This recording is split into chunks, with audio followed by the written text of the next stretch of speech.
নমস্কার বন্ধুরা, আরকে কিচেন থেকে আপনাদের সবাইকে স্বাগত জানাই। আজকে আবার একটি রেসিপি নিয়ে এসেছি, যে ফুলকপি, ডিম আর আলু দিয়ে ঝোল। মাছ দিয়ে ফুলকপি অনেকবার খেয়েছেন, এবার ফুলকপি আর ডিম দিয়ে খেয়ে দেখবেন। তো এখানে একটা বড় সাইজের ফুলকপি নিয়েছি, এটাকে আদা রসুন আর হলুদ লবণ দিয়ে সেদ্ধ করে নিয়েছি। আর এখানে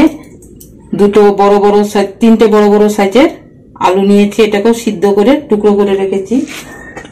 আর ডিম তো লাগবেই, এখানে 4টা ডিম নিয়েছি।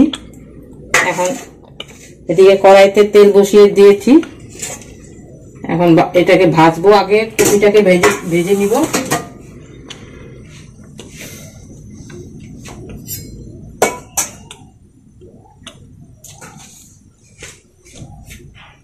এদিকে আগের থেকে মশলাও বেটে রেখেছি, এখানে টমেটো, পেঁয়াজ, রসুন, লঙ্কা, আদা আর পেঁয়াজ, রসুন, আদা, লঙ্কা এটা বেটে রেখেছি আগের থেকে টমেটো দিয়ে।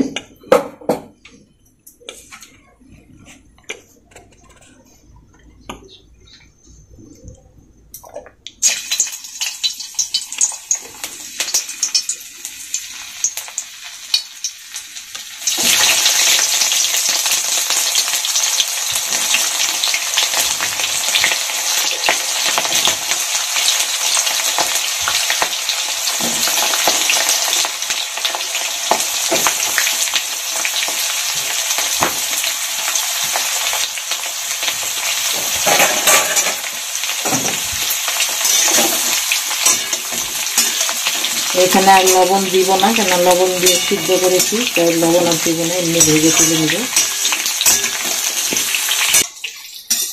ফুলকপি ভাজা হয়ে গেছে, এখন তাকে সব তুলে নিব।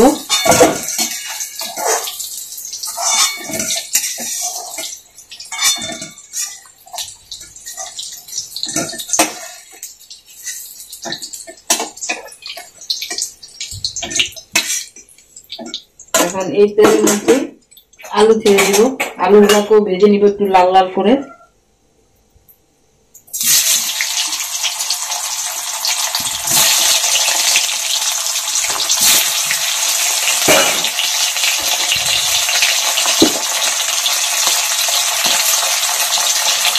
এরপর নুন,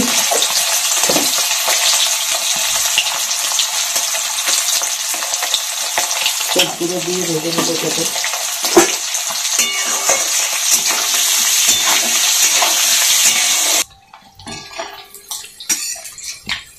আলু ভাজা হয়ে গেছে, এখন আলুগুলোকে তুলে নিব।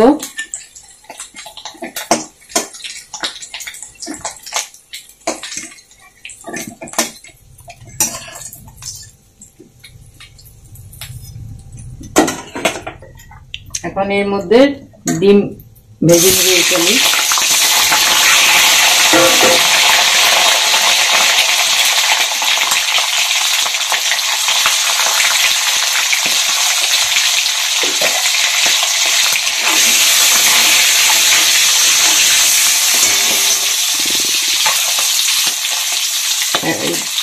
নুন, হলুদ আর লাল লঙ্কার গুঁড়ো,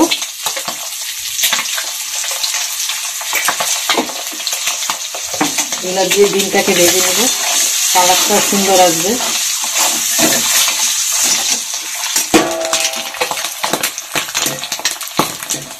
ডিম ভাজা হয়ে গেছে, এগুলাকে তুলে নিচ্ছি।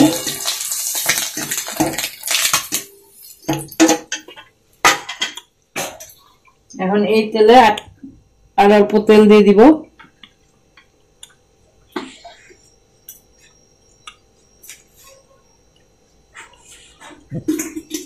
জিরে ফোড়ন,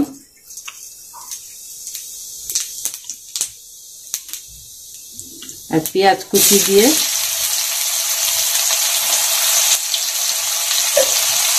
এটাকে একটু হালকা ভেজে নিব।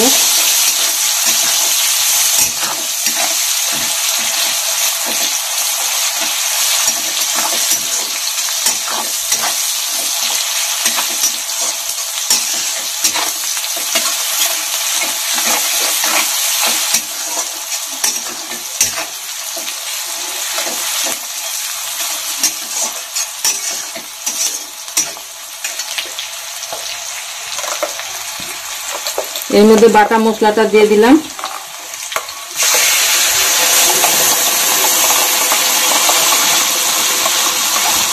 এখানে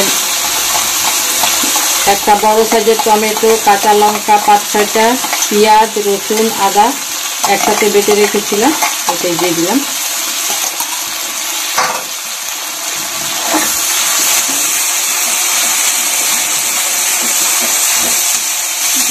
কাঁচা পেঁয়াজের গন্ধটা গেলে যে রসুন পেঁয়াজের, তারপরে এখানে গুঁড়ো মশলা দিব।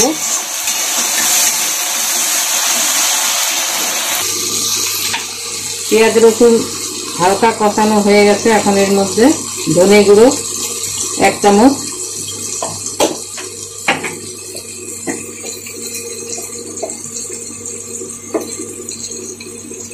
জিরে গুঁড়ো 1 চামচ,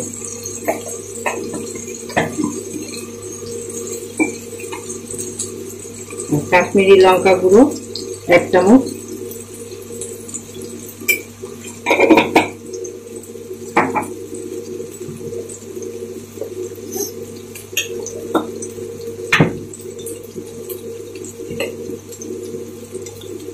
গরম মশলাও দিয়ে দিলাম একবারে,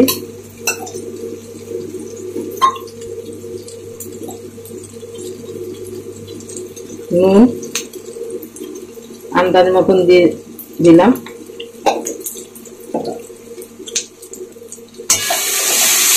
এখন সামান্য জল দিয়ে একটু কষাবো, মশলাটা পুড়ে না যায়, তার জন্য একটু জল দিলাম। মশলাটা যত ভালো কষাবেন তত রান্নাটা টেস্ট হবে। একবার বাড়িতে বানিয়ে খেয়েছিলাম, মানে সবারই খুব ভালো লেগেছে। এখন সবাই বলতেছে আবার বানাও ওরকম, ফুলকপি দিয়ে ডিম দিয়ে বানাও, তাই আপনাদের সাথে শেয়ার করলাম।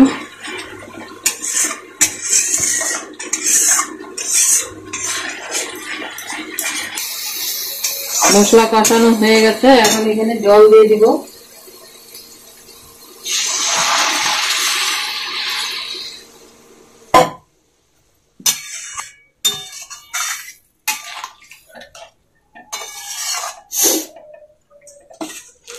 এখানে আমি উষ্ণ গরম জল দিয়েছি। এখন এই ফুলকপি আলুগুলো দিয়ে দিব।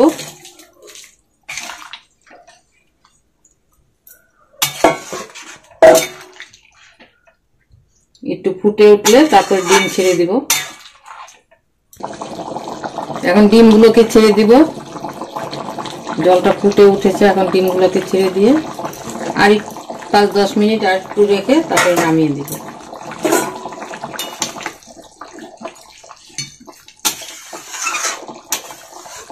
এইভাবে খেয়ে দেখবেন,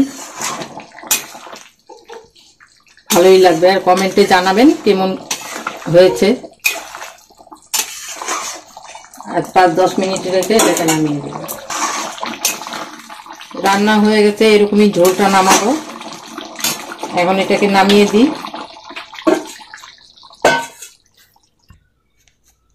নিচে আমার রান্না হয়ে গেছে। এইভাবে আপনারা বানিয়ে খেয়ে দেখবেন, মানে রুটি, পরোটা, লুচি সব দিয়েই, ভাত সব দিয়েই খেতে পারবে। অসাধারণ লাগে খেতে। আর কেমন মানে লেগেছে কমেন্টে জানাবেন, আর একটা সাবস্ক্রাইব আর লাইক দিয়ে দিবেন। ধন্যবাদ। আমি আর ভিডিওটা বড় করলাম না, এইখানে রেখে দিলাম। নমস্কার, ধন্যবাদ।